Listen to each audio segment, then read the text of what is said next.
Doctor Athira. ഇന്ന് നമ്മൾ discuss ചെയ്യുന്നത് അതായത് പ്രഗ്നൻസി പ്ലാൻ ചെയ്യുന്ന കപ്പിൾസിന് വേണ്ടിയിട്ടാണ്. അതായത് പ്രഗ്നൻസി പ്ലാൻ ചെയ്യുന്നുണ്ടെങ്കിൽ അതിൻ്റെ കുറച്ച് മാസങ്ങൾക്ക് മുൻപ് തന്നെ നമ്മുടെ ഭക്ഷണം, അതായത് ആരോഗ്യകരമായ ഒരു ഭക്ഷണശീലം നമ്മൾ തുടരേണ്ടത് അത്യാവശ്യമാണ്. അതിൽ ഇമ്പോർട്ടൻ്റ് ആയിട്ടുള്ള ഒന്നാണ് അയൺ എന്ന് പറയുന്നത്, അതായത് ഇരുമ്പ്.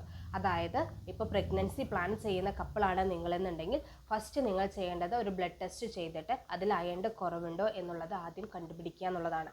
അയൺ കുറവുണ്ടെങ്കിൽ അത് ആദ്യം തന്നെ കറക്റ്റ് ചെയ്യണം. കാരണം അയൺ അമ്മയ്ക്ക് പ്രഗ്നൻസി പ്ലാൻ ചെയ്യുന്ന സ്ത്രീക്ക് അയണിൻ്റെ കുറവുണ്ടെങ്കിൽ അത് കുഞ്ഞിന് ഭാരം കുറയ്ക്കാൻ, പ്രഗ്നൻ്റ് ആയാൽ തന്നെ കുഞ്ഞിന് ഭാരം കുറയ്ക്കാനും, അതേപോലെ തന്നെ പ്രീമേച്ചർ ലേബർ, അതായത് മാസം തികയുന്നതിന് മുൻപ് തന്നെ പ്രസവം നടക്കുക, അതേപോലെ തന്നെ അബോർഷൻസ് ഉണ്ടാവുക, അല്ലെങ്കിൽ കുഞ്ഞിന് വേറെ എന്തെങ്കിലും രോഗങ്ങൾ ഉണ്ടാവാനുള്ള സാധ്യതകൾ കൂടുതലാണ്.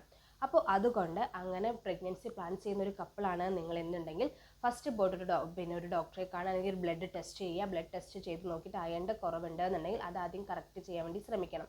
അപ്പോൾ അതിന് വേണ്ടിയിട്ട് അയൺ സപ്ലിമെൻറ്റ്സ് എടുക്കാം. ഇല്ലെങ്കിൽ തന്നെ നമ്മുടെ ഭക്ഷണ പദാർത്ഥങ്ങളിൽ അയൺ കൂടുതൽ ഉള്ള ഭക്ഷണങ്ങൾ കൂടുതൽ കഴിക്കാൻ വേണ്ടിയിട്ട് ശ്രദ്ധിക്കുക. അതായത് ചീര നല്ലോണം ഉൾപ്പെടുത്തുക. ചീരയിൽ ഒരുപാട് അയൺ അടങ്ങിയിട്ടുണ്ട്. അതേപോലെ തന്നെ മെലിഞ്ഞ മാംസം, അതായത് ടർക്കി കോഴിയുടെ ഇറച്ചി നല്ലതാണ്, അതേപോലെ കോഴി ഇറച്ചി നല്ലതാണ്, അതേപോലെ ബീഫ്, പുല്ല് തിന്നുന്ന ബീഫ്, അങ്ങനെ പുല്ല് തിന്നുന്ന ബീഫ്, ആ പുല്ല് തിന്നുന്ന അതിലുണ്ടാവുന്ന ബീഫിന് കുറച്ചും കൂടെ അയണിൻ്റെ കണ്ടൻറ്റ് കൂടുതലായിട്ടുണ്ടാവും അവരുടെ മാംസത്തിൽ. അതേപോലെ തന്നെ ധാന്യങ്ങൾ ഒരുപാട് കഴിക്കുക.